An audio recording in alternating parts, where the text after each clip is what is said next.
Bidada Sarvodaya trust સંચાલિત જ્યાં rehabilitation institute of research centre દ્વારા દિવ્યાંગજનોને પ્રોત્સાહિત કરાયા હતા। છેલ્લા 24 વર્ષથી દિવ્યાંગજનોના પુનર્વસન હેતુ કાર્યરત બિદડા સરોદય ટ્રસ્ટ સંચાલિત Jaya rehabilitation institute and research centre દ્વારા રિહેબમાં સારવાર લઈ પગભર થઈ સમાજને ઉપયોગી બનેલા દિવ્યાંગજનોને પ્રોત્સાહિત કરવાનો કાર્યક્રમ યોજાયો હતો। જયા રિહેબ સેન્ટરના ડાયરેક્ટર મુકેશભાઈ દોશીના માર્ગદર્શન હેઠળ યોજાયેલ કાર્યક્રમના આરંભે ધારાસભ્ય અનિરુદ્ધભાઈ દવેનું બિદડા સરોદય ટ્રસ્ટના ચેરમેન વિજયભાઈ છેડાએ સન્માન કર્યું હતું।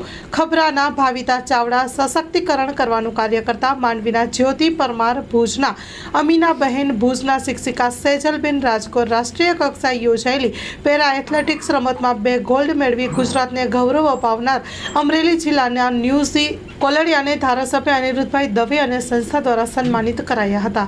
દિવ્યાંગજનો દ્વારા જયા રિહેબ સેન્ટરના ડાયરેક્ટર મુકેશભાઈ દોશી, બિદડા સરોદય ટ્રસ્ટના ભૂતપૂર્વ ચેરમેન બચુભાઈ રાંભિયા, સર્વે ટ્રસ્ટીઓ, મુખ્યદાતા જયાબેન, અરવિંદભાઈ શાહ તથા તબીબો અને સ્ટાફનો આભાર વ્યક્ત કરાયો હતો। કાર્યક્રમમાં મુખ્ય અતિથિ માંડવીના ધારાસભ્ય અનિરુદ્ધભાઈ દવે, અતિથિ વિશેષ અદાણી ફાઉન્ડેશનના જાગૃતિબેન જોશી, છેડા કુદ્રોહી મહાજનના અગ્રણી હેમલભાઈ છેડા, અગ્રણી સંજયભાઈ છેડા, ટ્રસ્ટના ચેરમેન વિજયભાઈ છેડા ઉપસ્થિત રહ્યા હતા। સંચાલન ડોક્ટર દેવલબેન પાઠકે કર્યું હતું અને સમગ્ર કાર્યક્રમ યોજાયો હતો। Story report by Paresh Joshi, Mandvi. આજે બિદડા સરોદય ટ્રસ્ટ હોસ્પિટલની અંદર જયા રિહેબિલિટેશન સેન્ટરમાં સુંદર મજાનો ભાવાત્મક કાર્યક્રમ હતો, જેની અંદર ભૂકંપ દરમિયાન કે એના પછી પેરાપ્લેજિક કે અન્ય કોઈ અંગને ગુમાવનાર દર્દીઓનું અહીં એક નાનકડો મેળાવડો હતો, જેની અંદર ભૂકંપ દરમિયાન જેમણે પોતાનો પગ ગુમાવ્યો હતો કે જેને કંઈ મુશ્કેલી હતી, તો એ આજે કેટલા સ્વસ્થ જીવન જીવી રહ્યા છે અને કયા પ્રકારે નિરાશાઓમાંથી આશા તરફ, અંધકારમાંથી પ્રકાશ તરફ, અસતોમાં સદગમય તમસોમાં જ્યોતિર્ગમય મૃત્યુર્માં અમૃતમ ગમય એ સનાતની પરંપરા મુજબ અંધકારમય હતાશાઓમાંથી અત્યારે પોતાના જીવનની અંદર જે જીવી રહ્યા છે એવા બહેનોનું સન્માન થયું। સાથે સાથે દેશના વડાપ્રધાન માન્ય નરેન્દ્રભાઈ મોદી સાહેબે દિવ્યાંગ શબ્દ આપી અને દિવ્યાંગો માટેની ખાસ આયોજનો કર્યા। એ પૈકી એક રમતગમતનું પણ આયોજન થયું, એમાં પેરા ઓલિમ્પિકની પણ હમણાં હાલે જ રમત રમાઈ, જેમાં બેંગ્લોરની અંદર પેરા ઓલિમ્પિકની રમત રમાઈ હતી। એમાંથી ગુજરાતમાંથી 5 પેરાપ્લેજિક લોકોએ લાભ લીધો, તો એ પૈકી અત્યારે અહીંયા ન્યૂઝીબેન આવ્યા છે, જેને 2 ગોલ્ડ મેડલ, એક ડિસ્ક થ્રોમાં અને એક ક્લબ થ્રોમાં એમને ગોલ્ડ મેડલ મળ્યું છે। તો એ દીકરી પણ અહીંયા આવી છે, તો એ દીકરીને પણ શુભેચ્છા પાઠવી છે। અને આવો એક આ ભાવાત્મક કાર્યક્રમ છે કે જે સહજ રીતે સમાજના શ્રેષ્ઠીઓએ સાથે મળીને બિદડા સરોદયના માધ્યમથી, જયા રિહેબિલિટેશનના માધ્યમથી પોતે કમાયેલું ધન સમાજને પરત કઈ રીતે સેવામાં ઉપયોગી કરી શકાય એના માટેનો એક સુંદર ઉત્તમ નમૂનો છે કે આ કે હોસ્પિટલ, બિદડા સરોદય, બચુભાઈ રાંભિયા, સ્વર્ગીય બચુભાઈ રાંભિયા કે જેમણે પોતાનું સમગ્ર જીવન માનવ જાતની સેવા માટે વાપર્યું, હવે એના પાછળ ચેરમેન શ્રી વિજયભાઈ છેડા હોય, હેમંતભાઈ હોય, આ બધા જ મિત્રો સમાજના લોકોને ઉપયોગી થવા માટે, સમાજના જરૂરિયાતમંદ દર્દીઓને ઉપયોગી થવા માટે પોતે સૌ આગળ આવીને કામ કરી રહ્યા છે, એમને પણ હું ધન્યવાદ આપું। દિવ્યાંગોના સન્માનિત કરવા માટે આજનો પ્રોગ્રામ આપણે બિદડા સરોદય ટ્રસ્ટમાં આયોજિત કરેલો, એમાં ખાસ અનિરુદ્ધભાઈ દવે સાહેબ પોતાનો ખૂબ સરસ સમય આપી અને અહીંયા આગળ અમને બધાને પ્રોત્સાહિત કર્યા, તે બદલ સંસ્થા તરફથી એમનો ખૂબ ખૂબ આભાર માનું છું। અને અમને હંમેશા ઉપયોગી રહ્યા છે અને હંમેશા ઉપયોગી રહેતા રહેશે। સંસ્થાને કેમ આગળ લઈ જવું એના માર્ગદર્શન આપ્યું, તો એના બદલ બી ખૂબ ખૂબ આભાર।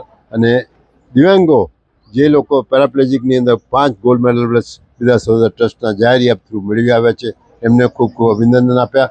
અને ફરીથી આપણે એ લોકોને વધારે ને વધારે આગળ વધારીએ અને જીવનની અંદર એ પોતાને સિર્ફ પોતાના પગ પર ન થાય પરંતુ સમાજમાં આગળ વધી શકે એના માટેના ખાસ સંદેશો બધાને આપ્યા છે। અને હોપફુલી બધા લોકો આગળ એમાં જીવી અને પોતાનું જીવન સારી રીતે ગુજારી શકે એ સદભાવના સાથે જય જિનેન્દ્ર વિજય છેડા, ચેરમેન વિદ્યા સોદર ટ્રસ્ટ. મુંબઈથી ફરવા આવી હતી ને હું ફક્ત 13 મહિનાની જ હતી, બટ જ્યારે ભૂકંપ થયું તો એમાં મારું જમણું પગ કપાઈ ગયું અને મારા ઘરના 5 સભ્યો ઓફ થઈ ગયા.